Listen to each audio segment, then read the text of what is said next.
mahirap kayang palitan ng isang Balti Baltazar, but at the end of the day, he is not following someone else's footsteps. But of course, he wants to build a name of his own. Back to you guys. Maraming salamat, Andrea. Yun naman simula pa lang. Laging malinaw na sa kanya yun, as we see the quarter scoring here. Very tight first quarter. Bagyang lumayo yung Pampanga with a 38-point second quarter. And then adding on in the third, Kuya Lars. That's Kuya Lars. Oh, who's the dad of Theo, who I think we'll see later.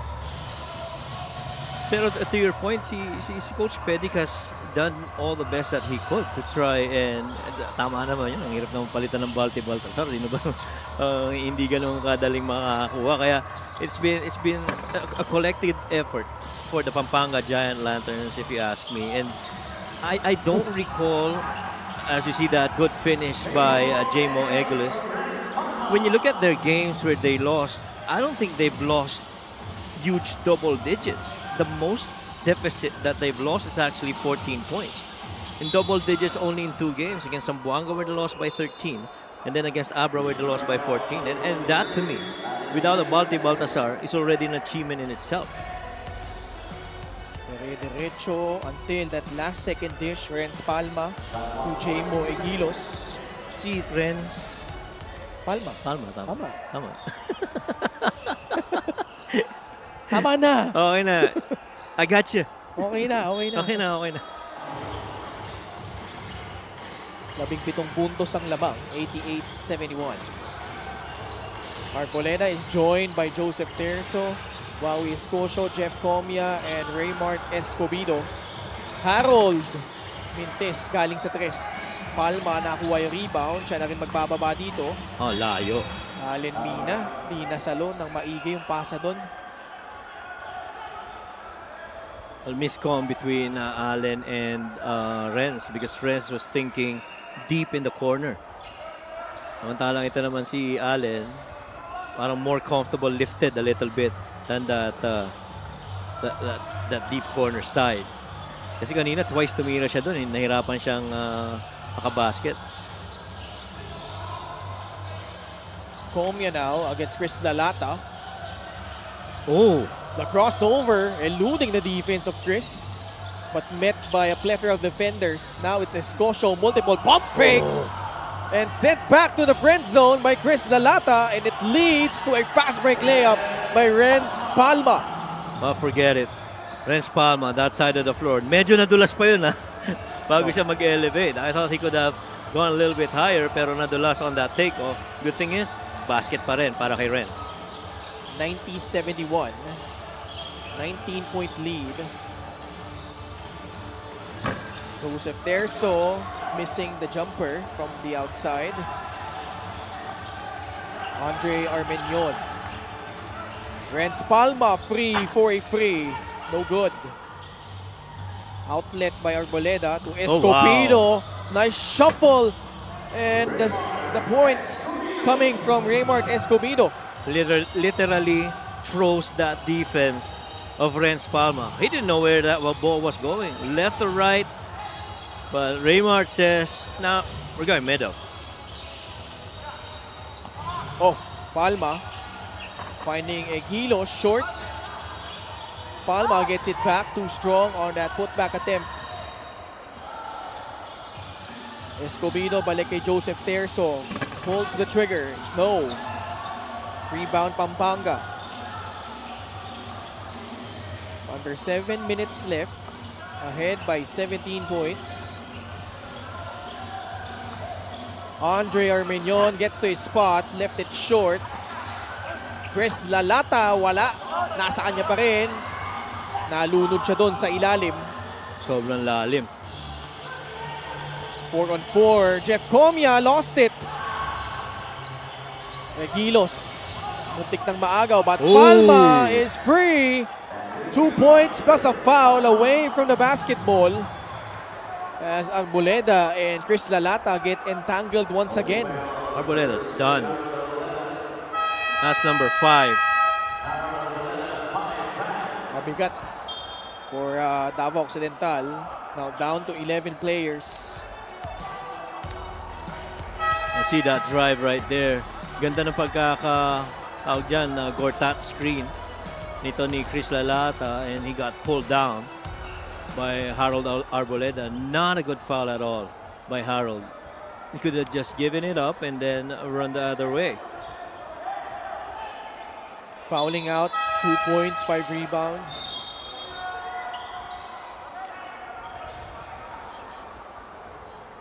Pariliagas will replace Wawi Escocio. At mong si Jancher Salubre, papalit kay Harold Arboleda. So a small lineup for the Tigers as they try to change the complexion of this ball game. 92-73. Allen Mina is free for a free, no good. Bola tinapon ng Davao after grabbing the rebound. Under 6 minutes left in the fourth quarter, Pampanga seeking their 19th win as they want to tie up Pasay in the team standings. Renz Palma with another layup.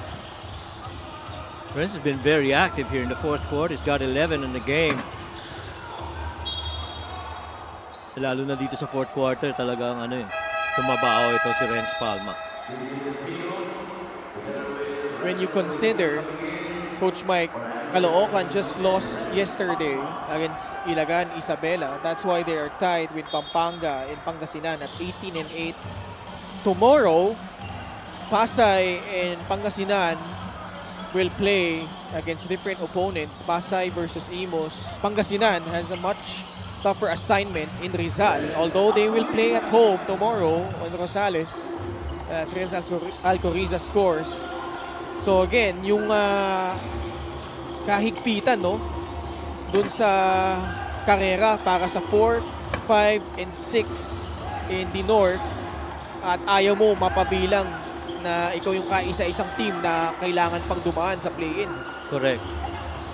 Kasi it really just complicates things when you get in the play-in. And so you wanna get to the path of least resistance. Good alley-oop to Chris Lalata.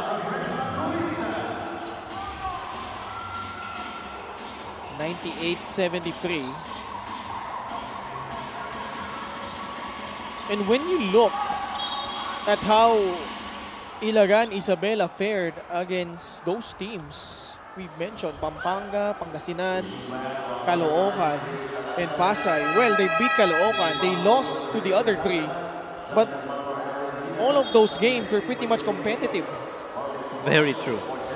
And I feel Ilagan, much as their struggles of late, they're a dangerous team to meet in the playoffs.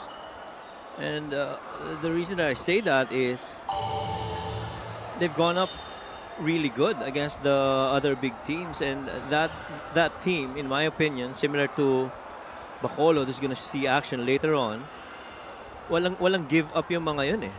Kahit na you see games where hindi masyadong pumupunto si Art de la Cruz, and the games na wala si Art de la Cruz, but other guys step up and the intensity doesn't change. I mean, they lost to Pasay by 4. That was only their second game. And then they lost to Pangasinan by 2.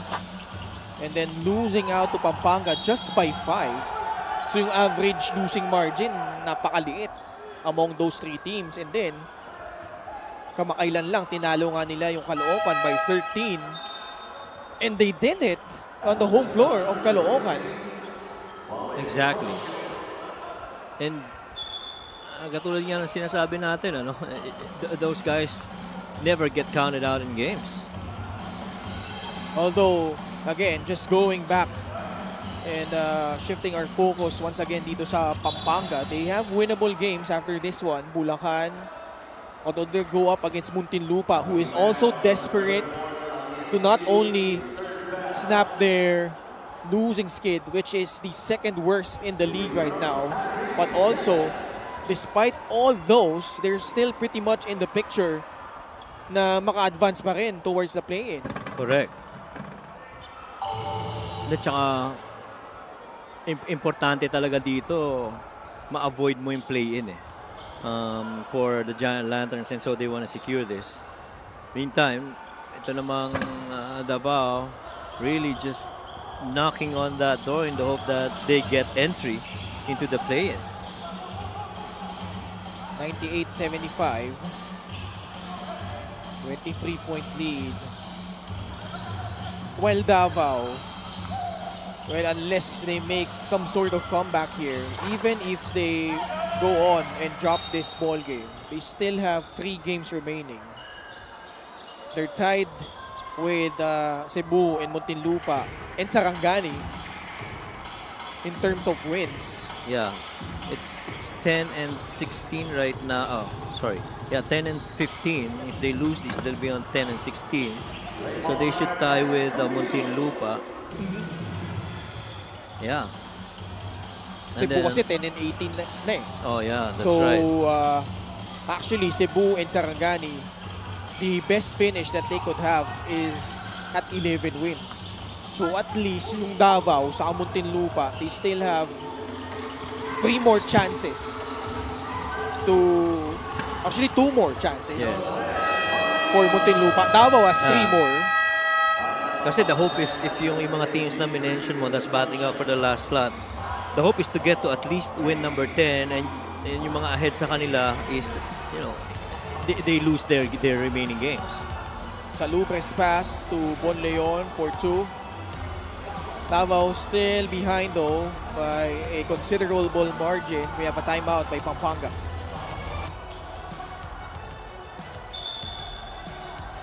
Raymart Escobedo, 21 points. Siya yung mostly nag-carry ng fight para sa Davao in this second half because Jeff Comia, after scoring 18 points, medyo nanlamig na ang kanyang opensa here in the second half. Yeah, kasi naka 2 points na lang si Jeff Comia. He's got 20 right now, but he did have 4 rebounds, a couple of assists to go with his scoring. And that's the thing about you take over the first half, understanding that the games are decided in the second half, and so that's where, you know, most of your efforts to try and win games should be. Or if you started strong, then you really just have to sustain it on the second half. Archie and JLC getting their much needed rest. At saka at this point, if you can get, you know, your key players a good rest, you would, especially because you really would want everyone to be healthy come the playoffs.